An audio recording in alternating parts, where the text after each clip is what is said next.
Prepara, vamos lá. Chega na bola.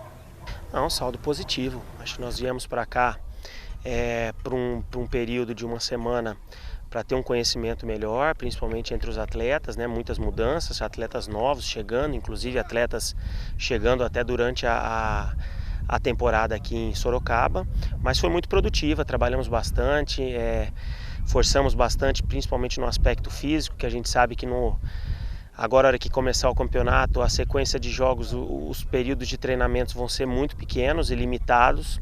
Então a gente procurou aproveitar o melhor período possível, né, e procurando estimular e aprimorar todas as valências que os atletas precisam, fisicamente, tecnicamente, taticamente. Usamos os dois jogos treinos muito para avaliações, até mesmo para ritmo de jogo, para um desenvolvimento de um treinamento mais em campo aberto, com o adversário, que você nunca conhece o adversário, nunca sabe como é que ele joga. Então acho que foi muito produtivo, ainda temos mais alguns dias para treinamento, visando a nossa estreia na quinta-feira, e vamos fazer de tudo para que quinta-feira possamos fazer uma boa apresentação, uma apresentação digna, já valendo, né, para procurar fazer dentro de casa um resultado positivo, é o que vai nos interessar. Bom.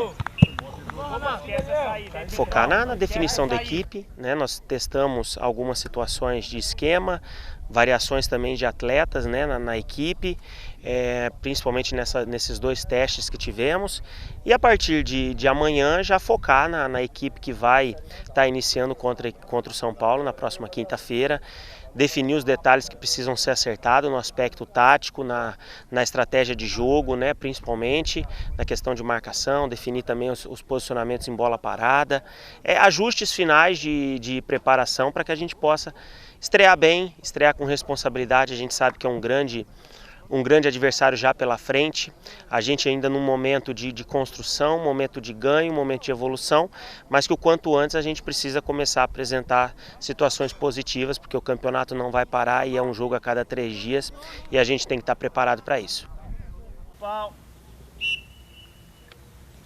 Aí, ó! Vai, Maurício! Boa, vamos!